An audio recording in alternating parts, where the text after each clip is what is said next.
नमस्ते दोस्तों, आपका स्वागत करता हूं ट्रेडिफाई चैनल पर।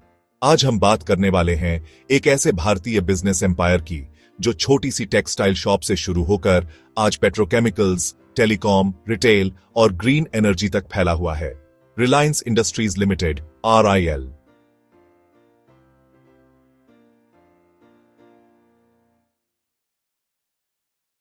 हर महान कहानी की एक साधारण शुरुआत होती है। रिलायंस की कहानी भी कुछ ऐसी ही है जो एक व्यक्ति के बड़े सपने से शुरू हुई। धीरू भाई अंबानी यमन के अदन शहर में बेसी एंड को के साथ काम करते हुए उन्होंने बिजनेस की बारीकियां सीखीं। जब वो 1958 में भारत लौटे तो उनकी जेब में महज 500 रुपये थे, लेकिन दिमाग में था ग्लोबल ट्रेडिंग का अनुभव और आंखों में एक ऐसा विजन जो भारत के कॉरपोरेट लैंडस्केप को हमेशा के लिए बदलने वाला था। शुरुआत में उन्होंने मसालों का बिजनेस किया, लेकिन जल्द ही उन्होंने टेक्सटाइल में एक बड़ा अवसर देखा। 1966 में उन्होंने सिर्फ ट्रेडिंग से आगे बढ़कर अहमदाबाद के नरोदा में अपनी पहली textile mill Reliance textile industries की स्थापना की। यह वो दौर था जब भारत में लाइसेंस राज था और एक नया बिजनेस खौडीढा करना बेहद मुश्किल था। लेकिन धीरू भाई की सोच अलग थी। उन्होंने वाइमल ब्रांड लॉन्च किया, जो अपनी इनोवेटिव मार्केटिंग स्ट्रेटजी और बेहतरीन क्वालिटी के दम पर जल्द ही भारत के घर घर में एक प्रीमियम लेकिन अफोर्डेबल फैशन का पर्याय बन गया। यह सिर्फ एक कप डिढे का ब्रांड नहीं था, यह एक भरोसे का प्रतीक बन गया। उस समय किसी ने कल्पना भी नहीं की थी कि यह छोटी सी टेक्सटाइल मिल एक दिन भारत की सबसे बड़ी प्राइवेट सेक्टर कॉन्ग्लोमरेट की नींव रखेगी। रिलायंस की ग्रोथ का असली सीक्रेट था धीरू भाई का बैकवर्ड इंटीग्रेशन का मास्टर स्ट्रोक। अपने टेक्सटाइल बिजनेस के लिए पॉलिएस्टर यार्न की सप्लाई और क्वालिटी को कंट्रोल करने के लिए उन्होंने खुद यार्न बनाना शुरू कर दिया। फिर यार्न बनाने वाले रॉ मटेरियल यानी पेट्रोकेमिकल्स के प्रोडक्शन में भी कदम रखा। यह एक क्रांतिकारी कदम था जिसने रिलायंस को न सिर्फ अपने सप्लायर्स पर निर्भरता से आजाद किया, बल्कि पूरी वैल्यू चेन पर मजबूत कंट्रोल देकर कॉस्ट और क्वालिटी में एक बेजोड़ बढ़त भी दिलाई। इसी विजन को आगे बढ़ाते हुए 1970 और 80 में रिलायंस ने पेट्रोकेमिकल्स और रिफाइनिंग में बड़े पैमाने पर विस्तार किया।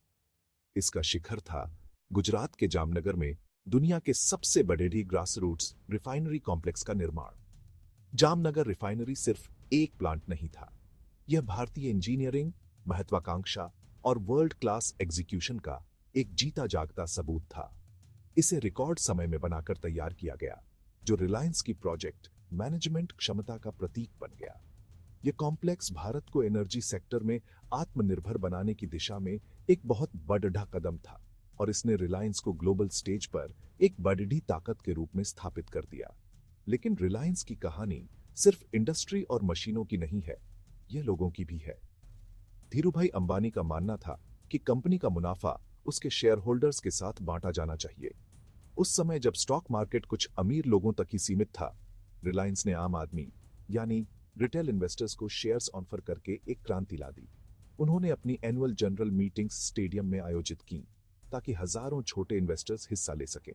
करोड़ों मिडिल क्लास भारतीयों ने अपनी मेहनत की कमाई और बचत को रिलायंस में इन्वेस्ट किया और पहली बार वे सीधे तौर पर देश की एक बड़ी कंपनी की ग्रोथ स्टोरी का हिस्सा बने। इसने भारत में एक इक्विटी कल्चर को जन्म दिया और शेयर बाजार को सही मायनों में डेमोक्रेटाइज किया। यह शुरुआती दौर रिलायंस की उस मजबूत नींव का गवाह है जो बड़े सपनों, बेमिसाल एग्जीक्यूशन और जनता के भरोसे पर टिकी थी। 2002 में धीरू भाई अंबानी के निधन के बाद रिलायंस के लिए एक नए युग की शुरुआत हुई। कुछ सालों बाद 2005 में दोनों भाइयों मुकेश और अनिल अंबानी के बीच कारोबार का बंटवारा हो गया। मुकेश अंबानी के हिस्से में रिलायंस इंडस्ट्रीज का कोर बिजनेस यानी ओनियल, गैस और पेट्रोकेमिकल्स आया। यहीं से उन्होंने रिलायंस को एक नई भविष्य की दिशा देने का सफर शुरू किया, एक ऐसी दिशा जो भारत के बिजनेस लैंडस्केप को हमेशा के लिए बदलने वाली थी। मुकेश अंबानी जानते थे कि रिलायंस का भविष्य सिर्फ अपने परंपरागत एनर्जी सेक्टर पर निर्भर नहीं रह सकता। उन्होंने कंपनी को डाइवर्सिफाई करने का एक महत्वाकांक्षी प्लान बनाया। इसकी पहली बड़ी झलक 2006 में रिलायंस रिटेल की शुरुआत के साथ दिखी, जो भारत के विशाल रिटेल बाजार को बदलने की एक कोशिश थी। लेकिन उनका सबसे बड़ा और साहसिक दांव अभी बाकी था, एक ऐसा दांव जो पूरी तरह से टेक्नोलॉजी और डेटा पर आधारित था। 2012 से पहले भारत में इंटरनेट डेटा एक लग्जरी की तरह था, महंगा और सीमित। मुकेश अंबानी ने इस तस्वीर को बदलने का फैसला किया। 5 सितंबर 2016 को रिलायंस ने लगभग 2.5 लाख करोड़ डॉलर के भारी भरकम निवेश के साथ जियो लॉन्च किया। यह सिर्फ एक और टेलीकॉम कंपनी नहीं थी, यह एक क्रांति थी। जियो ने वेलकम ऑफर के साथ मार्केट में एंट्री की, जिसमें वॉइस कॉल्स हमेशा के लिए फ्री और कई महीनों तक अनलिमिटेड 4G डेटा मुफ्त दिया गया। इस एक कदम ने पूरे टेलीकॉम सेक्टर में भूचाल ला दिया। जियो के आने से डेटा की कीमतें 25% तक गिर गईं और भारत रातों रात दुनिया का सबसे बड़ा मोबाइल डेटा कंज्यूम करने वाला देश बन गया। करोड़ों भारतीय जो पहले इंटरनेट की ऊंची कीमतों के कारण डिजिटल दुनिया से बाहर थे, पहली बार अफोर्डेबल हाई स्पीड इंटरनेट से जुड़े। यह सिर्फ कनेक्टिविटी नहीं थी, यह डिजिटल सशक्तिकरण की एक नई लहर थी, जिसने भारत सरकार के डिजिटल इंडिया मिशन को असल रफ्तार दी। लेकिन जियो का विजन सिर्फ सस्ता डेटा देने तक सीमित नहीं था। उनका असली मकसद एक संपूर्ण डिजिटल इकोसिस्टम बनाना था। उन्होंने जियो सिनेमा और जियो टीवी के जरिए मनोरंजन, जियो सावन से संगीत, जियो मार्ट से ऑनलाइन शॉपिंग और जियो मीट जैसी सर्विसेज से लोगों के काम करने का तरीका बदल दिया। यह एक ऐसी स्ट्रैटेजी थी जहां यूजर को सिर्फ एक सिम नहीं, बल्कि उसकी डिजिटल जिंदगी की हर जरूरत का समाधान एक ही प्लेटफॉर्म पर मिल रहा था। जियो ने भारत को डेटा गरीब देश से डेटा समृद्ध देश में बदल दिया।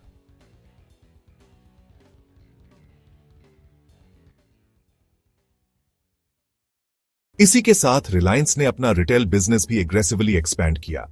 आज Reliance retail grocery, fashion, electronics और ऑनलाइन शॉपिंग सब में एक्टिव है और Amazon, फ्लिपकार्ट जैसे ग्लोबल प्लेयर्स को टफ कंपटीशन दे रहा है।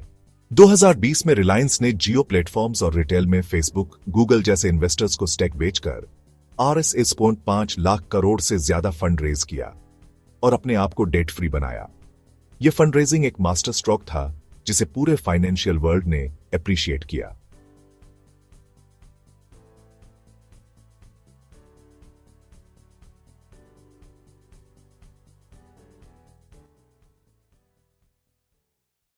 अब मुकेश अंबानी का अगला बड़ा बेट है ग्रीन एनर्जी। उन्होंने अनाउंस किया है कि रिलायंस 52,000 करोड़ इन्वेस्ट करके जामनगर में सोलर, बैटरी और ग्रीन हाइड्रोजन के गीगा फैक्ट्रीज बनाएगा। यह मूव कंपनी को फ्यूचर रेडी बनाता है, जहां रिन्यूएबल एनर्जी और क्लीन टेक भारत और दुनिया का नेक्स्ट ग्रोथ इंजन होगा।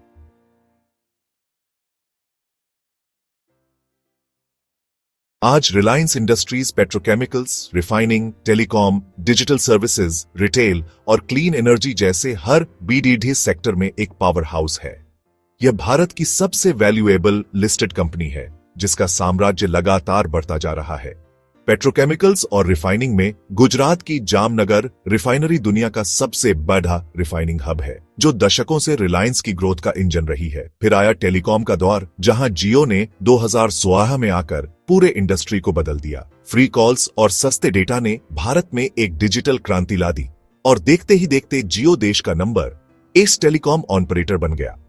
रिटेल में रिलायंस रिटेल आज भारत की सबसे बड़े रिटेलर है, जिसके हजारों स्टोर्स हैं और जो छोटे किराना स्टोर्स को भी अपने इकोसिस्टम से जोड़ रही है।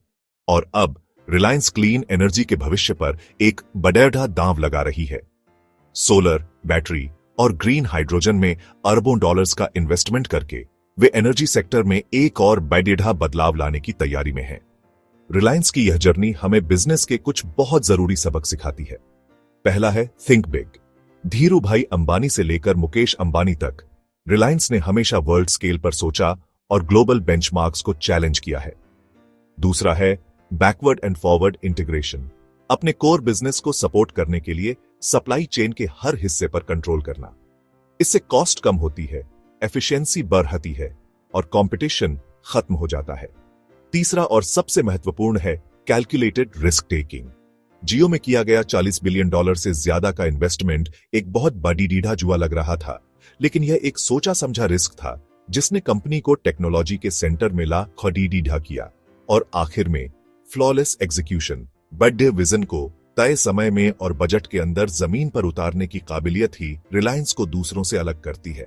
दोस्तों, यहां यह याद रखना बहुत जरूरी है कि यह वीडियो सिर्फ एक एजुकेशनल केस स्टडी है। हमारा मकसद रिलायंस की बिजनेस स्ट्रेटेजी और ग्रोथ को समझना था। हम किसी भी तरह की इन्वेस्टमेंट एडवाइस या स्टॉक खरीदने या बेचने की सलाह नहीं दे रहे हैं। किसी भी कंपनी का पास्ट परफॉर्मेंस उसके फ्यूचर रिटर्न्स की गारंटी नहीं होता। शेयर बाजार में निवेश करना जोखिमों के अधीन है, इसलिए कोई भी इन्वेस्टमेंट का फैसला लेने से पहले अपनी खुद की रिसर्च जरूर करें और एक सर्टिफाइड फाइनेंशियल एडवाइजर से सलाह लेना कभी ना भूलें। रिलायंस की इस कहानी से आपको सबसे बेडीडा लेसन क्या मिला, हमें नीचे कमेंट्स में जरूर बताएं। अगर आपको भारत की बिडेडी कंपनियों और स्टार्टअप्स की ऐसी ही डिटेल केस स्टडीज देखना पसंद है तो हमारे चैनल ट्रेडिफाई को सब्सक्राइब करना ना भूलें और बेल आइकॉन को भी दबा दें ताकि आप हमारा कोई भी वीडियो मिस न करें।